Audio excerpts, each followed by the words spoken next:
Good morning, colleagues. And thank you, Andre, for the lovely introduction. Very lengthy. Thank you.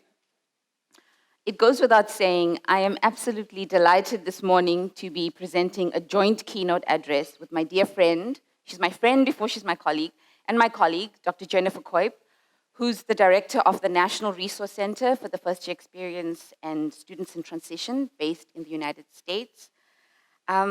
We are doing this joint keynote session together today in honor of our special relationship as sister organizations since 2015, and also to commemorate the 5th year of the hosting of this annual conference. It's been 5 years of conferencing at a national level, and we consider that a really special milestone, as I'm sure you all appreciate. It's been a real privilege to have all of you colleagues support us year after year, and I hope that this support continues. Jennifer and I are going to be speaking to both of our national experiences of the FYE, and I'm going to just jump straight into my address in the interests of time. As Andre mentioned, since 2015, I've had the privilege of overseeing this national FYE conversation, and also helping steer the conversation, helping lead this movement. And if you're wondering how I use the term national FYE conversation, I want to tell you that I don't date it from the establishment of the center or the establishment of the conference. I believe that South Africa's FYE has quite a specific historical trajectory. And if you read my paper, South Africa's FYE, A National Perspective, which is online, as well as there are some copies on the registration table, you'll see that I believe there's quite a historical path that's evolved over a number of decades. In fact, Professor John Gardner, who's the original founder of the National Resource Center in the United States, he's talked about coming to South Africa in the early 1970s, as far back as that, to start a national dialogue about the first year experience. So it's been quite a loose, unorganized effort. It's been uneven in stops and starts. And it's hoped now that with the founding of the South African National Resource Center, that there's going to be a kind of a cohering of the national conversation. So I'm speaking today to what I call five self-reflective insights about South Africa's national FYE conversation. With these insights, I'm sharing my experiences and my insights, my understandings of the past 4 years. It's actually been quite a journey. I'm trying to leave out all the anecdotes because it's been such an interesting journey as well. I'm basing these insights on all the work that I've done, the literature that I've read, the institutional visits that I've made, the many interactions with interesting people that I've had along the way. For example, academics, good colleagues such as yourselves, government, policymakers, the media, some corporate stakeholders who are starting to show an interest in the first year experience.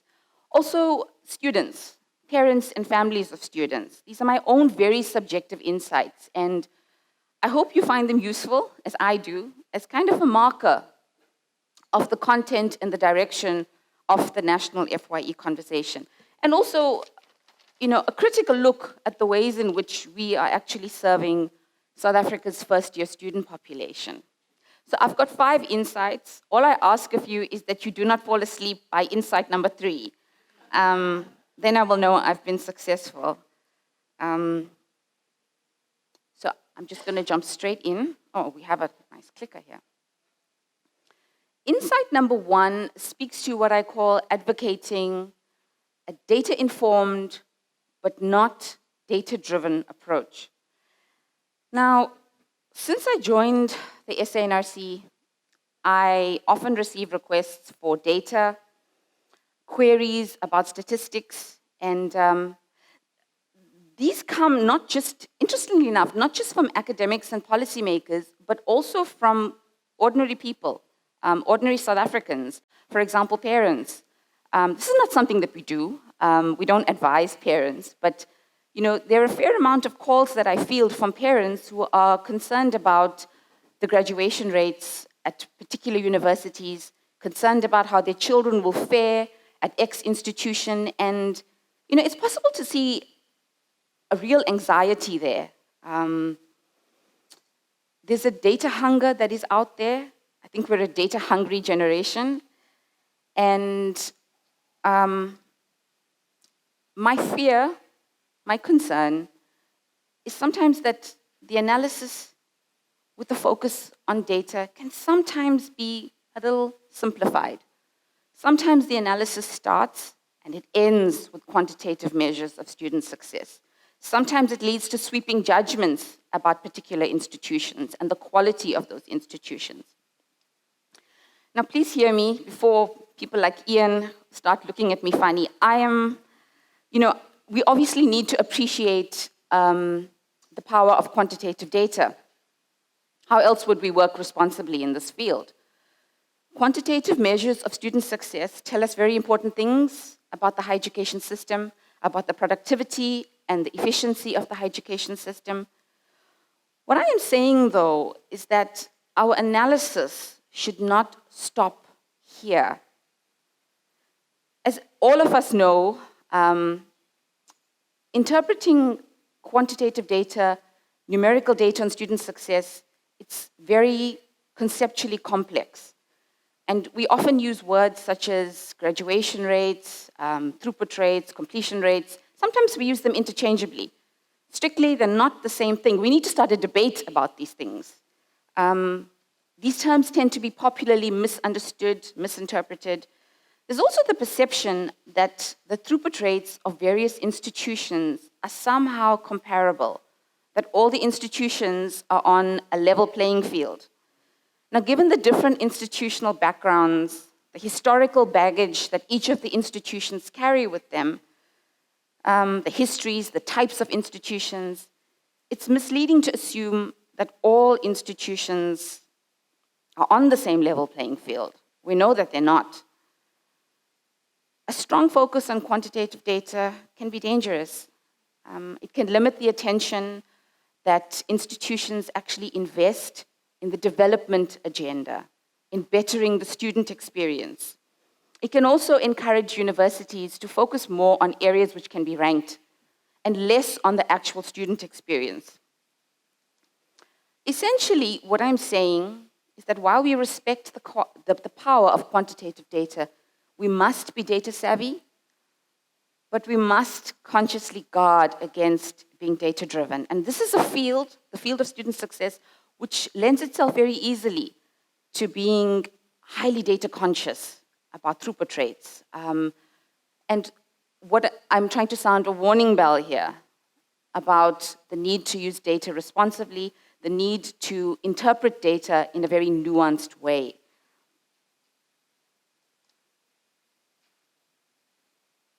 I hope you appreciate how fancy this presentation is. I have never done this before.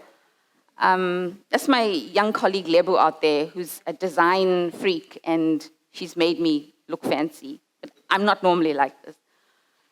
Insight number 2, what I believe is that our national FYE literature should be telling us much more about the multifaceted lives of our students. How much do we actually know about our students? All the student experience surveys, all the institutional data on our students didn't actually predict that there was going to be this groundswell of protest and discontent that we saw in hashtag Fees Must Fall protest movement. And, or did we know? The data was there. Perhaps we didn't read it carefully enough. Historically, the national literature has tended to focus sort of predominantly on a particular segment of the student experience, what I call students as learners. Universities do tend to engage predominantly with the academic face of students. Sometimes we forget that students are people before they're learners. Now, there's some outstanding work that's actually being done in the field of national student experience. And of course, the first year experience is our primary form of reference here. But there's not a great deal of it that is truly national. What I see is single institution studies, often case study based, and with sample sizes that are small enough that it's very challenging to make national comparisons, national analyses, even to compare across institutional types. And I think there's great scope for research which focuses on students as people, not just as learners, but on research which is truly nationally focused. I want to refer you, for example, to this report. It's almost a decade old, but it's one of those reports that's has held its value over time. This is the landmark Sudin report, which was commissioned by the ministerial committee that was set up by our then Minister of Higher Education and Training in 2008, after the rights incident at the University of the Free State in 2007. And I call this essential reading for the FYE sector. I say that everyone in the FYE sector should be reading a national report which speaks very directly to the student experience, as well as the entire institutional environment in which the students are located.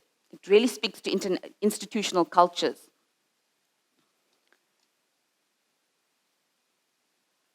I also want to refer you to quite a new, hot off the press HSRC book, Studying While Black, Race, Education and Emancipation in South Africa's Universities. This is a bit of a gem. It's a longitudinal study which over 4 years tracked 80 students across 8 universities in South Africa. And the book, I would say, is qualitatively very rich and provides a good window into the national student experience. It's also a very good example of much needed national data.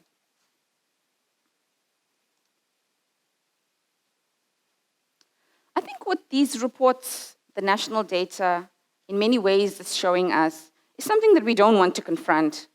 It's that university life can be traumatic. We don't want university life to be traumatic.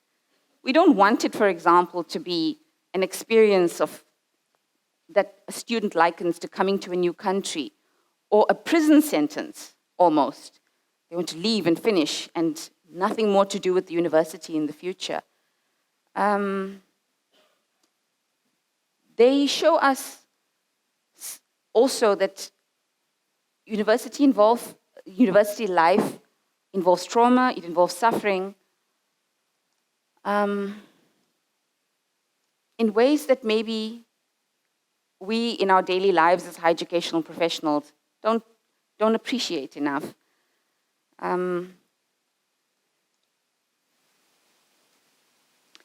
My colleague, Dr. Thierry Luesche from the HSRC, articulates this very eloquently. He talks about university life for the majority of our students being bad, being unacceptable, being unjust, involving trauma, and that perhaps #fees must fall should not have come as such a surprise. There were warning bells already sounded in the literature, and we should have been attuned to those warning bells. And if we had, perhaps the whole country, the higher education sector, would have been spared the pain and trauma of #fees must fall. Insight number 3. No one has fallen asleep yet. It's a very good sign. Insight number 3 talks to what I call a critical re-examination of the foundations of universities' relationships with students. Now, South Africa has a very long tradition of student protest in the post-apartheid era, often very violent. We tend to think of student protest now in terms of #fees must fall, but there is this long tradition predating #fees must fall. And it has been quite an experience for the higher education sector. If one looks to the ideological content of #fees must fall, for example, you'll see that it was quite a sort of diverse set of issues that were on the table. The phrase breakdown in communication often comes to mind. Students, university management, staff were often simply just talking past each other. Now, it strikes me that we've never really articulated what are the terms of our relationships with students. What can we expect of them? What can they actually expect of us? And these are, for me, quite profound questions which are deeply rooted in the idea of the university as a public good, questions about the role of the university. Where do universities' responsibilities to students begin, and where do they end? Should we, for example, as institutions supported with public funds, should universities be providing food to hungry students? Paulina Makibelo, who is UJ's FYE coordinator, has often talked, she's quite driven by issues of student pain, the problems that students bring with them to the institution that is part of their own sort of personal life baggage. And she's very much driven by the question of what can we do to better the lives of our students? And I'm sorry she's not here with us today. These are very profound questions. I'm not sure that we always have the answers. How far do universities go in terms of responsibilities towards their students? I think most of us would agree that higher education should be serving the public good, particularly so when we are institutions that are supported with public funds. But in our consumerized and highly privatized society, this seems to be something, although it's self-evident to us, it seems to be something that needs constant renegotiation, constant reassertion. I want to talk about something called joint responsibility. Now, I've presented previously on the FYE on different public platforms. And on two notable occasions, I was told quite crossly that what we're saying through the FYE is about babying students, spoon-feeding students. It's about holding the hands of students. And these are interesting questions because I think those perceptions speak to the pockets of resistance that FYE programs will naturally encounter at institutions. The idea that the FYE promotes hand-holding, babying students, and it's a very difficult perception to counter. The FYE doesn't presume that students need to be guided, handheld through the higher education journey. It presumes that students are active agents in their own education, and that we should be shaping those expectations of themselves to students as active agents of their own educational outcomes.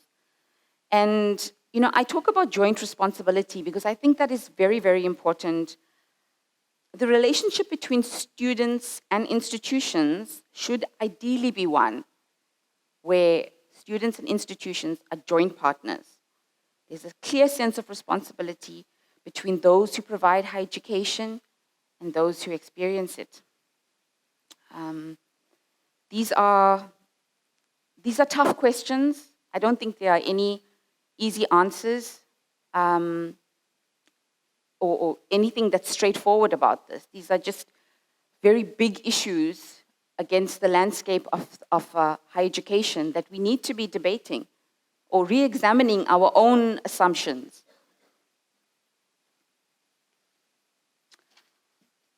Insight, what I call insight number 4, speaks to aligning ourselves with the study and the practice of decoloniality. Our keynote, one of our keynotes last year, spoke to this issue. We never really interrogated it deeply enough. Does everyone who was here last year remember the keynote on decoloniality? Yes. It was quite profound, but we never really sort of went below the surface. I believe there's a natural relationship between the first-year experience and the discourse of decoloniality, decolonization, if you will, the different theoretical schools. Everything that the FYE hopes to accomplish, for example, epistemological access, reform of the curriculum, social justice, is very aptly articulated by the decoloniality discourse. And the relationship is there. We need to be able to pick that up and start to critically unpack, make the connections between the work that we are doing and the discourse of decoloniality. I've just been told I've got 10 minutes more. There's been limited national progress on the decoloniality front in South Africa's universities. We've kind of lost our path. It was made more urgent by #FeesMustFall, but I think now the interest has plateaued out. Quite urgent that we bring this back onto the agenda. Okay, so I'm not being totally fair. Some universities have made good progress, but on a national front, there's been limited progress in terms of really unpacking what this means, which disciplines are most likely to take to unpacking the decolonization agenda. These are huge concepts, and it's not easy. They demand huge and transformative things of us. So far, what we've been doing is talking a lot, lamenting the sort of the mechanics of it. How do we do it? What do we keep in? What do we throw out? Who does it? Whose responsibility is it? And the result is stagnation. I personally think there should be a department, a standing department, which is permanently funded at every institution to investigate this, to make sure that this is mainstreamed into how we operate. And the question that I want to leave with you is, how can South Africa's FYE community contribute to the discourse of decoloniality? We can do so through our literature, through our research, by consciously surfacing and unpacking all these issues and trying to integrate them into our work and into our thinking. You know, our policy documents talk about universities being fit for purpose. We have to remember that South Africa's universities were never created for the purpose for which they are currently functioning. South Africa's universities were created by British colonial governments and after 1948, the apartheid government, solely for the educational advancement of the white population. Universities were never envisioned as places for the mass education of Black Africans. Black Africans were cast as laborers. They were historically cast as laborers, working class professionals, in service of the colonial and later the apartheid economy. Even the one university that was built for Black Africans in the colonial era, University of Fort Hare, then it was a South African native college. It was built by missionaries, and it was entirely European in its orientation. I believe that this is something that really needs to be put back on the agenda, and we will continue to highlight this issue at successive SANRC conferences. I don't think it's possible to escape the decoloniality prerogative. It's not possible.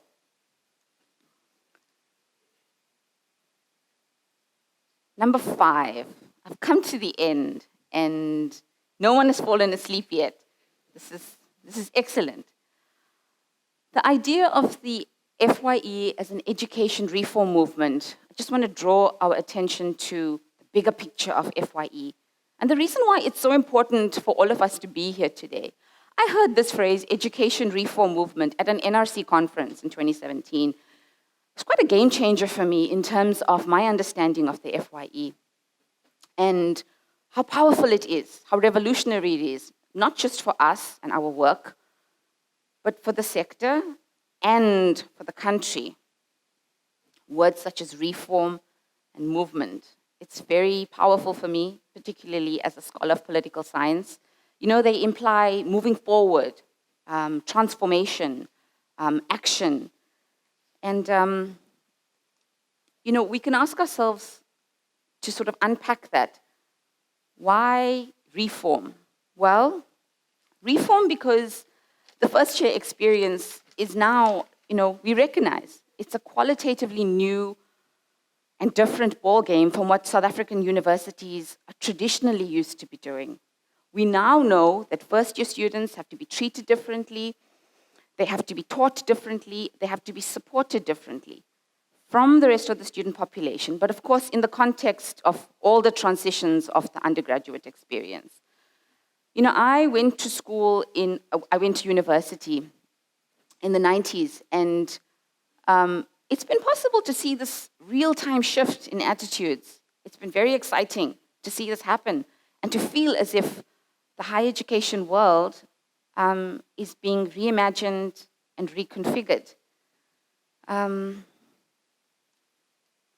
As for the movement aspect, I see that as the hearts and minds that are involved, the emotional and the intellectual commitment that's required for people and institutions in order to effect this change in higher education. It's actually about all of you, and this is very profound, what we do every year, I believe. I believe that the seeds of a movement are being nurtured in these conference rooms, and when we go back after the conference to our work. It's about all of you. I want to leave you with this very important question in terms of giving you the bigger picture of FYE and why I think it's incredibly important. There's a long answer and there's a short answer. Okay, the short answer, obviously, is that education matters. Education allows us to sort of take part confidently in society. It allows us to raise healthy families. Our knowledge capital, our ability to solve problems, and we have so many challenges to solve, is all dependent on our educational institutions, particularly in light of our apartheid history. Education is what allows us to advance in terms of social mobility and personal, not just advance personally, but advance as a society. But I want to leave you with a long answer, and that is that the prevailing narrative in South Africa right now is one of decline. The immigration rates continue to increase. And I believe that this thing that we call the FYE, first year experience, can potentially rewrite the prevailing national narrative. And that makes it a much more profound undertaking than I think any of us have realized. The dominant student narrative is one of Black pain. It's one of institutional alienation. The majority of poor Black youth in South Africa are stuck in a field of blighted possibilities. They're likely never to get full-time formal employment. And the first year experience for a society that's suffering from the failure to build on the promise of 1994, it offers the opportunity to connect, to engage, to rebuild. Not just for the sector, but it's a gain for broader society and the country. I truly see the FYE as a patient and very disciplined building of a humanitarian ethos for the youth, many of whom are really struggling. We saw this through hashtag Fees Must Fall. They're struggling to find the cultural and political platforms that they need to express themselves. It's a politics of humanity. In a country that has been systematically dehumanized and which remains in many profound ways still dehumanized. So I'm going to leave you now, but I just want to finish with just a little anecdote or some personal information about myself. I am not the detached, critical, objective outsider. I've been working in the higher education sector for over 2 decades now. And, I was born in 1975, which is a year before the student uprising in Soweto. My starting point is as the generation that inherited South Africa's post-apartheid legacy. I went to school during apartheid. I was socialized by apartheid. I went to university in that very weird period. I'm sure most of us remember it. It was very frightening, very fragile. Interregnum between the dying days of apartheid and the new society, which we couldn't possibly imagine what that could look like. I qualitatively feel the difference between that past and this present and all that can be achieved. My social and political consciousness, and that of many in my generation, was shaped by the central assumption that the rebuilding of the new society could only really be done on the basis of hard work, of roll up your sleeves and, let's get to work. 2 decades later, I'm much older and wiser, but I still believe in roll up your sleeves and get to work. That's actually, roll up your sleeves is an old ANC slogan from the days of the RDP, if anyone remembers that. And, this notion of hard work in service of a greater cause, it's how I'm wired, and it's all that I actually know, for sure. I know that this is the only thing that can support the revolution that is underway in South Africa's universities. Many of you will have seen or read Professor Ian Scott's very incisive paper, Designing South Africa's Higher Education System for Student Success. It's online, as well as there's a couple of copies on the registration table. What Ian does at the end of his paper is quite profound. He calls upon the higher education sector to reassume its activist orientation. That is very powerful. It's a powerful call. And I believe this is our activist moment. Thank you. Before I begin, I please give another round of applause to my co-presenter. That was amazing. Thank you. And it is both daunting and interesting to go after that, because I'm humbled by everything she said, and it was so fascinating and wonderful, and I'm really intimidated now to follow that. But by the same token, other than the fact that we said we were going to share 5 things, we really didn't collaborate much. We kept it kind of to ourselves, and it's remarkable how much overlap there is. So I swear I didn't look over at her paper when I was crafting my own remarks. But I wanted to thank you all for hosting me. I have been to this conference in the past, and it is so wonderful and invigorating to come here. I learned so much from all of you, and so I'm extremely grateful to be here. And thank you to Andre, and thank you to Annsilla, and to you, Jay, and everybody. Before I go further, also, I wanted to actually introduce my colleagues. So Dr. Dallin George Young from the National Resource Center, right there in the middle of the room. He is here, and he will be presenting.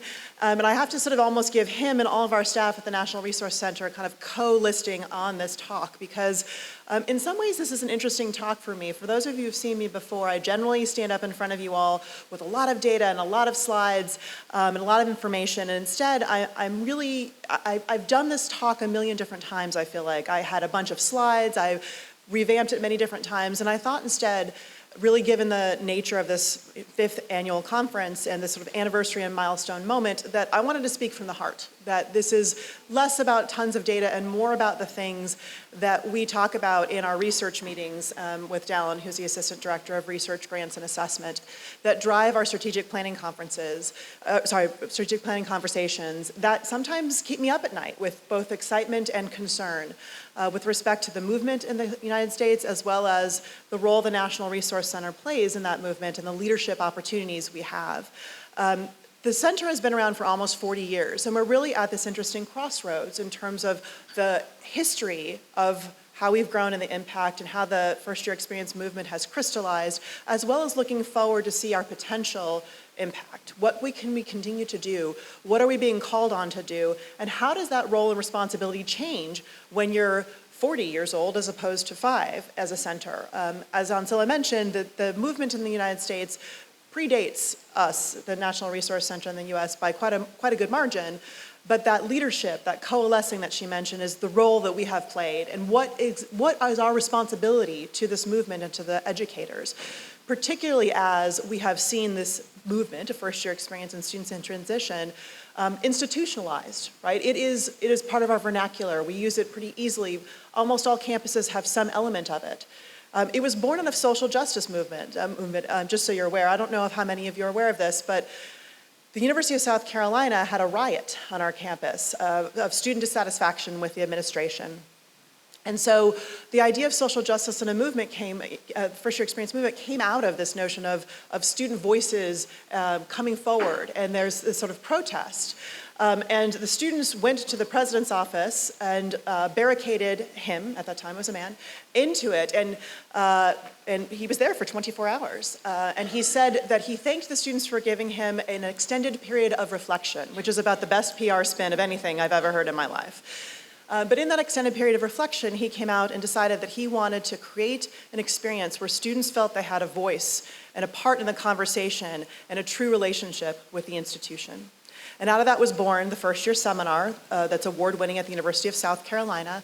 And then out of that success of that institutional initiative, the National Resource Center for the First Year Experience in Students in Transition was born. And over time, again, we've become institutionalized, but we have always tried to stay rooted in those social justice activist kind of origins. And we are really at this crossroads, this precipice of how do we keep that and still go forward with this leadership on a national and global level. And so, as I talk to you, as I sort of just speak from the heart, rather than relying upon, data and all that, I think that Annsilla was a wonderful model for how to do that, speaking from your heart and informed by those data. I'm going to talk a little bit about, 5 trends and issues that have come from our past and portend our future and are really setting us forward, and I think are informative to what happens here. These are all rooted in the National Resource Center's core commitments, and I think in some ways that's why this talk was so difficult for me, because it really speaks to our deepest values. And those values, just to give you a grounding for where this is coming from, the National Resource Center has 5 core commitments. And the first is that we believe very firmly in the educational potential of those student transitions. Those moments when a student is deciding to stay or go to a certain institution or a different institution, those moments of transition are critical opportunities for education and development in our students. We also believe very firmly in the idea there's a connection between research and practice, that practitioners are scholarly participants in our enterprise, and that researchers have an obligation to do research that leads to actual informed practice. That we live purposely in the liminal space between research and practice to do the amazing work that we all as a global community do. We couldn't do it without keeping both of those sides in the picture. Inclusion is one of the strongest pieces of the first year experience in Students in Transition movement. And one of the greatest moments of pride I've ever had is when somebody came to me after a conference and said, I am speaking to people at this conference who have titles that I don't even speak to those same individuals on my own campus with those titles. This has taught me that I need to reach across campus and work with other individuals who I've not thought of as partners before. That is the power. The first year experience in Students in Transition is one of the most horizontal structures in all of higher education. We invoke partnerships and collaboration from every part of the campus. And so inclusion and collaboration are 2 of the other key elements of our core commitments. And the last is that educators are lifelong learners. You are here, we're all students forever. You are here because you are learning something new, and there's something beautiful about that. So those are the core commitments from which these themes come. This is basically why you should believe me slide, like other than me standing behind a podium with a microphone. These are the data sources for this. I'm not going to get into a ton of data, but all of this, these data, these scholarly practice books, these collaborations with an alphabet soup of other national and international organizations, this informs where we're headed and these themes that are really motivating us for the good work we're doing in the United States and with all of you. So these slides are going to be completely rudimentary, so just so you know. The first is this notion, the first theme I want to speak to is the evolution of the movement in the United States from being first year experience to be inclusive of more transitions, so the student in transitions piece that was added, to the notion that we're moving really to the idea of student success writ large. So as I mentioned, the National Resource Center was born out of the first year experience, or actually the first year seminar at the University of South Carolina. Out of one course, the success of one course, came all of this work. And so for the first portion of our history, we were very rooted in that notion of that first year transition, the transition from secondary to tertiary education. And it was an important place to be at that time, and still does remain important. That is the biggest leakage point in the educational pipeline in the United States and often elsewhere. If students aren't successful up front, we can't go back and get them and bring them back to be successful later. That is an important, critical time for us to be invoking the support that we are doing. This course-based intervention, it wasn't new, but it did have a renaissance at the University of South Carolina. And through the process of transition and adjustment to higher education, supporting students, that course became a critical component. Pretty soon after, though, there was the idea that once you get them through, it's not as if that's the end, right? That's not the end of the race, it's just the first hurdle of a longer stretch.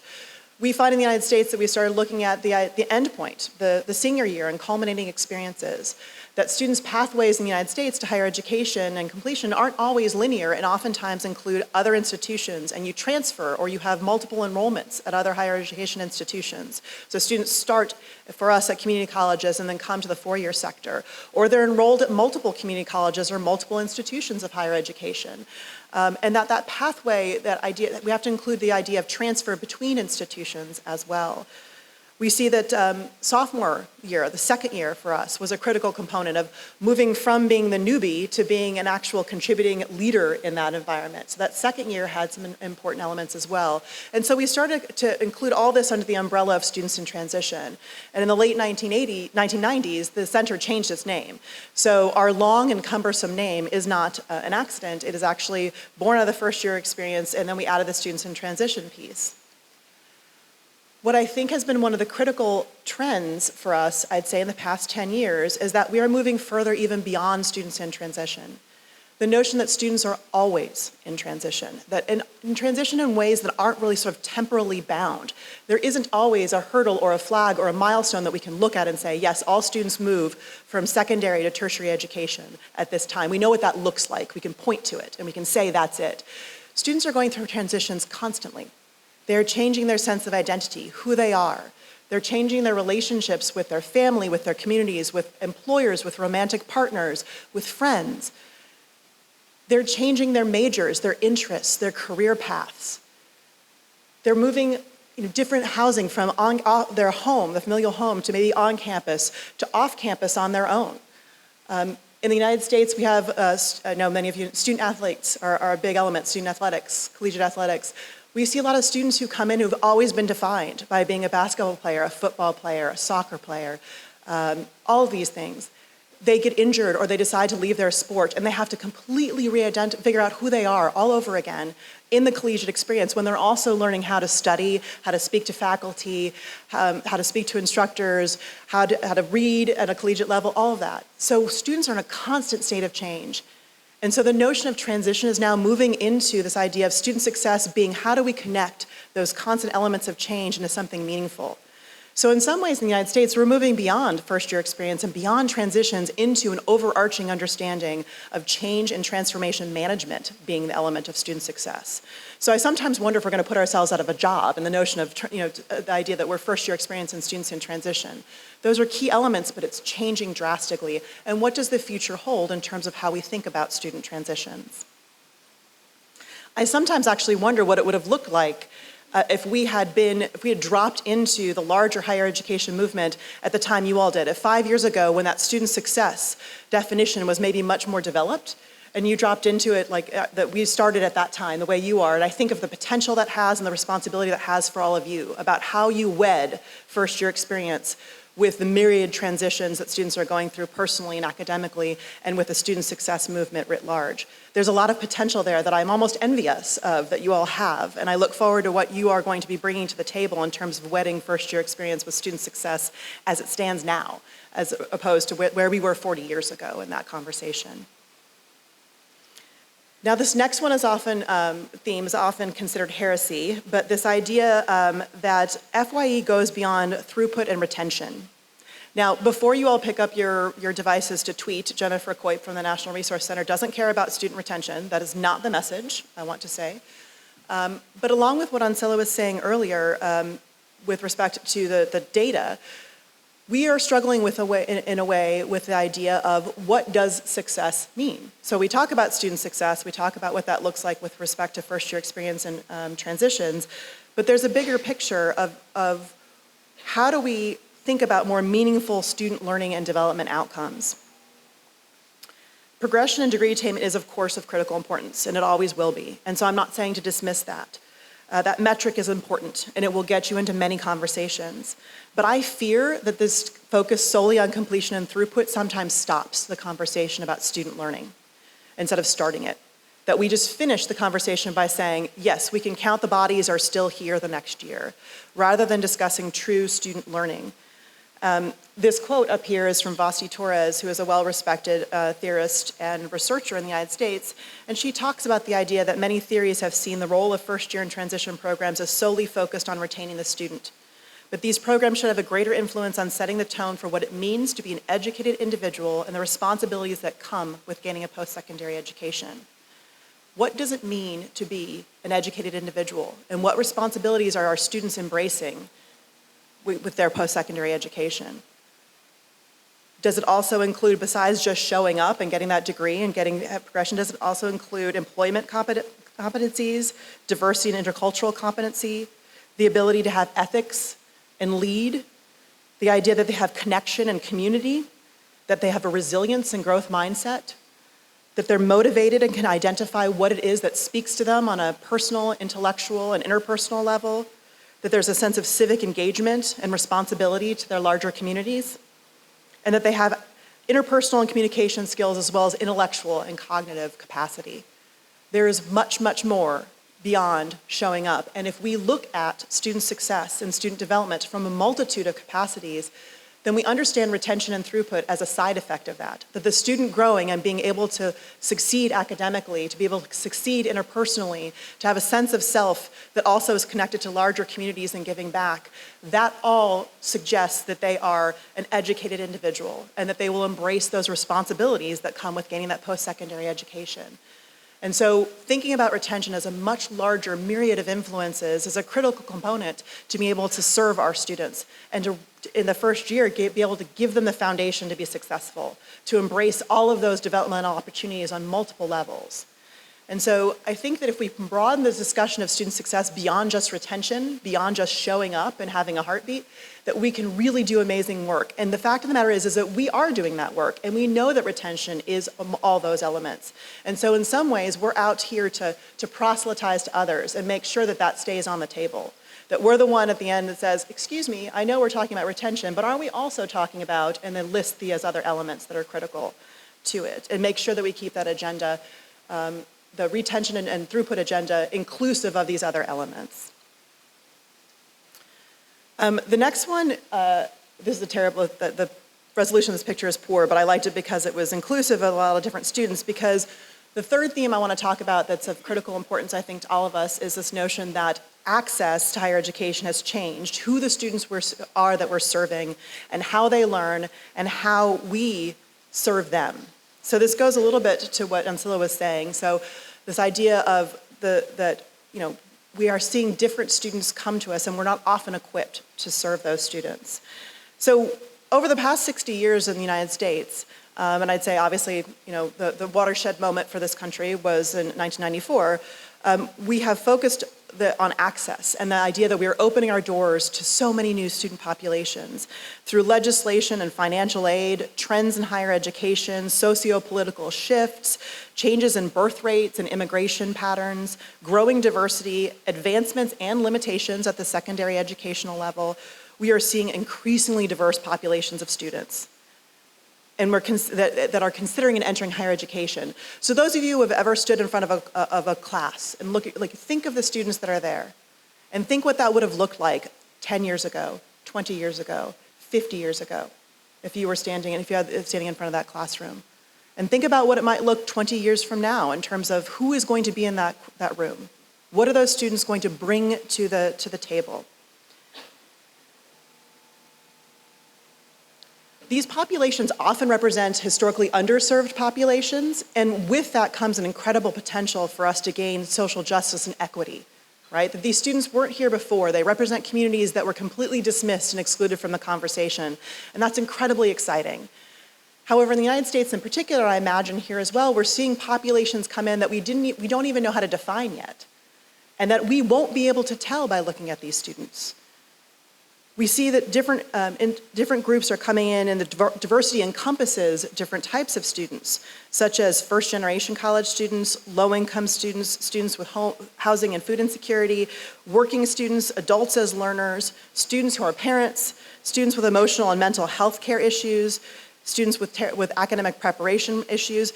We have had those issues for a while, but many times students of that background didn't even make it to higher education. And now they are at our doorstep, and it's our responsibility to fling open the doors and help them be in that space.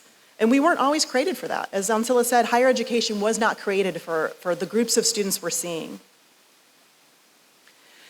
With that comes an incredible responsibility, not just to serve the students, but to change how we educate students.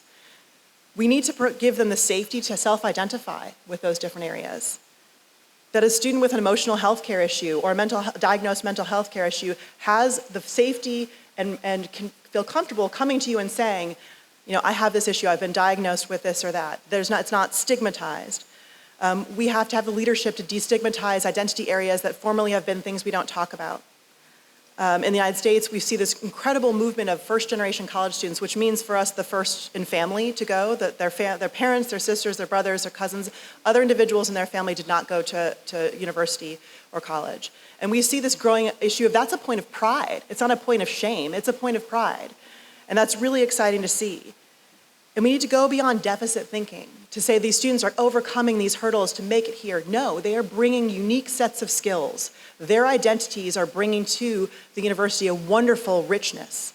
That if I'm a student parent, or if I'm a student who is a parent, or if I am a former veteran or GI, those skills aren't just something that I overcame to get here. There's something I'm bringing. There are unique skills. That it's not a deficit, it's an asset. And how do we include that? How do we help students understand their backgrounds, regardless of what they are, regardless of how they have been compartmentalized as perhaps negative or stigmatized, in fact, are bringing incredible skills to the table. And that those skills and those assets and those diverse areas of student populations are not only changing who students are, but how they learn and how we respond to their needs and their interests and their learning. Their voices will be heard. And if we don't include them, their voices will be heard in ways that we have historically found destructive, by barricading presidents into their offices, or by hashtags and protests. So let's embrace those voices and let's use those students to co-create an educational experience that is one dedicated to equity and social justice. The next theme, this is a very confusing slide, and at our global presentation, Dal and I will deconstruct it a little bit. But this is a notion of the fourth theme, which is this idea that the advancement of our understanding of the first year represents a multi-pronged, comprehensive, and collaborative approach. For the longest time, people in the United States would say, well, I have a great first-year experience program because we have an award-winning orientation and induction, or we have a fantastic first-year seminar, or our academic advising is incredible. And not to take away from any of those things, those were all true statements. But because you had one incredible program does not mean that you have an incredible first-year experience. You had an incredible STAR program. A first-year experience is a constellation of programs that are integrated meaningfully and are comprehensive supports for students. So one program does not equal a first-year experience. A first-year experience is defined as a multifaceted approach, multiple programs, multiple institutions, as I said, due to transfer and the relationships between higher education and secondary education in the United States. It is not one person, one program, and not even one institution anymore. It is a collaborative, inclusive approach. It also has to be meaningful in its connections. We often will have these, but they sort of are they're stars, but they're not connected in a constellation. They're just kind of their own little nebula. If there's an astronomer in here, I'm using all of these words wrong, so I apologize now. But they're not connected into a constellation. And if they are, too often, it's the constellation, those connections are referrals. Like, we can refer you to that office, and we hand students off like a baton in a relay race rather than having this integrated, holistic approach. And we often rely upon informal connections that I know, Andre over in the Student Success Division, and I'm an instructor and a faculty over here, a college over here, and because we know each other and have coffee, I can send a student over there, and that's our connection, rather than it being operationalized, truly transactional, and truly institutionalized. Now, Andre might go off and win the lottery and then move to a beautiful home in Tuscany, I'm not sure, and then that relationship is broken. I'm giving you something good. Oftentimes people say, you get hit by a bus, and I'm giving you the lottery instead. And you're gonna go off and live in a wonderful life in a beautiful place, and that constellation connection is broken. How do we institutionalize these connections so students see that constellation? The other very exciting piece of this multifaceted approach is that we see more and more individuals and more units falling under the tent of the first year experience. So you don't quite get all of these acronyms up here, but you'll see many of these, I'll unpack them for you. These are the elements that we see as part of the first year experience and how they're connected. So we see the first year seminar, orientation, peer education, service learning, study abroad, leadership, writing intensive support, gateway courses, general education, developmental education, placement testing, things that used to be considered transactional are now being considered developmental pieces of the first year experience puzzle. There's a number of different aspects of the first year, and the most amazing piece of that is that we are all starting to collaborate across these areas to create this constellation. And the really interesting and wonderful piece, and I'm going to give credit to Dallin for this one because it came to me and he talked about it when we were discussing it, is the idea that it's changing how we view ourselves. That I might be working in a residence hall, supporting students who live there, but it might be populated primarily with first-year students. So now I'm not just a residence life professional or housing professional, I'm a first-year experience professional. I might be an academic advisor or academic support, and majority of them, the students I'm seeing, are first year. Now I understand myself as a first-year experience professional, an FYE person, and I'm part of this wonderful community and not necessarily only academics advising and academic support. We are advancing, this complexity is advancing our understanding of ourselves as professionals, as educators. And that's really exciting because that breeds collaboration and connection and inclusion among us, which then also supports that student experience. So when I sit there and say students are becoming more diverse in their understanding of themselves and their identity areas, so are we. And not just with respect to who we are historically in our background and all of our personal elements, but also how we are professionally and how we understand ourselves. So if I was to say to you, who are you as a professional, you might give your title, you might give the students you serve, you might start, but you're now starting to see yourself as a professional, as part of this community. I am an FYE person, I'm an FYE professional. And that's very exciting because when we come together, we can do great things on an institutional, national, and international level. So embrace it. Say you're part of the FYE herd, welcome. In addition to your titles, in addition to the other elements and many hats that you serve, that you wear and many other elements that you serve. The last is this notion of the growing internationalization of this movement. The greatest testament to this is you all in this room. You are here listening to somebody from the United States, well, graciously, you might be writing your grocery lists or tweeting or doing whatever, that's fine, but you're being very, very kind to me. And including our voices here because of this internationalization, because of this collaboration. We created, and I love that term, our sister center, because there was this global interest, or at least this interest across two very large nations that are dedicated to student success, student access, student equity, the first year experience, all of that. So quickly after the center was founded, our center was founded in the 1980s, for the first portion we were dedicated primarily to serving the country, serving institutions across the country and educators across the country, and pretty quickly there became an interest of educators across the globe. And at that time, we went to our origin story and said, okay, we're gonna create a conference. That's how we started, that's how we're gonna continue this conversation. So we had an international first year experience conference. Some of you may have attended it in the past. And it was a wonderful multi-decade annual conference. We did it for many, many years. And then we saw things shift. And again, this is a moment where our leadership as a center on a larger scale became significant. And we said, this isn't right anymore, because what's happening is these different countries are creating their own national first year experience centers, movements, networks. And so we saw those pop up, the European First Year Experience Network, the Canadian Network, the SANRC here. We started seeing people do huge national grant initiatives in Norway. We were invited to Japan and Hong Kong. We see a growing movement in the Caribbean that's led by the Bahamas and Jamaica primarily Turkey is doing an incredible symposium on the first-year experience. The Middle East. I had the great privilege of going to Saudi Arabia a couple years ago to speak to their prep year deans. If you want another conversation, that was quite interesting, so we can talk about that one. But the Middle East, Kuwait, Saudi Arabia, there are an incredible number of countries that are focused on this topic, and rather than just being a clearinghouse of information and the person throwing the party of the conference, we decided instead we wanted to support those movements. We wanted to be a part of that. We wanted to collaborate from a research perspective, and huge shout out to Dallin for being critical to doing some international studies and leading that. We, instead of saying we want to be that clearinghouse, we said we wanted to be a leader among peers. We wanted to be a collaborator. We wanted to support those other movements that were happening.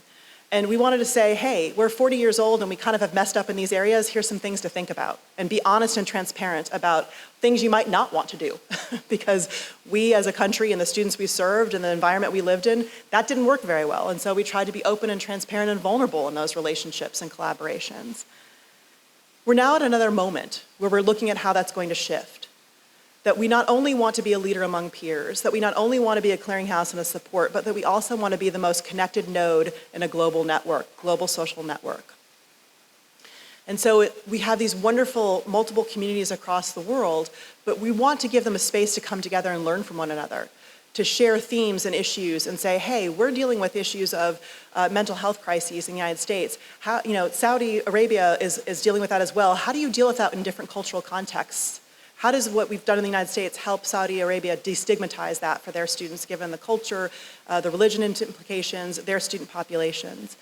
How do we learn from Canada, South Africa, the US, and New Zealand to integrate indigenous populations into the higher education picture? There's a lot we can learn from each other, even though we're serving different populations. How do we find that our differences and similarities are going to advance the conversations that we can learn from one another? And we're convening our first international forum to do that as a one-day forum in front of our annual conference next year. At the risk of sounding like a commercial, I hope you all can be there and lend your voices to this, but this is an opportunity for us to really embrace again the connection of that global movement. It started off as a clearinghouse, now then it moved to multiple networks, now we're bringing those networks back together to truly learn and contribute to a larger dialogue on a global and international level. As I finish this up, I want to sort of reference two things. One is that, as Annsilla shared in a much more profound way, there is personal elements to this. I've been drawn to this field forever, and I remember when I was a graduate student and I was looking for a topic. And I was one of those annoying doctoral students who was interested by everything, every bright, shiny intellectual object I would chase. And God bless my academic advisor for sticking with me. But I remember distinctly that when this topic came up, the topic of the first year experience and how we can respond and support students through that critical transition, it was as if the heavens opened and angels sang. And I thought, this is really what I'm supposed to be doing. This is the topic of greatest importance. And so I embraced it quickly and I've never looked back. And this collaboration on an international level with SANRC is probably one of the most meaningful things that we as a center have done in terms of contributing to a global movement, thought leadership, and true practical impact. And so someday when I shuffle off this mortal coil, I hope that there's my tombstone says many things, and I hope that that's far in the future, and that people will have forgotten that I even spoke here. But one of the things that I will go to my grave is saying that this was one of the most significant professional things I've ever had the chance to be a part of, this movement in our country and this collaboration with all of you. This is what, Dallin will tease me, I often in our leadership meetings say, this is legacy level work. This isn't just one program, one conference, one student. This is our legacy as educators and as FYE professionals. And my legacy is about to get really personal as I have a graduating senior from high school this year. So next year, I will have my own first year student. I will be the parent you all hate, okay? And so we also have an obligation to check me and make sure I don't become that parent that you all laugh about when you sit over coffee and go, oh my gosh, this story. But thank you for letting me be a part of this legacy, and thank you for being the torchbearers for it as we go forward. I look forward to learning from you over the next few days.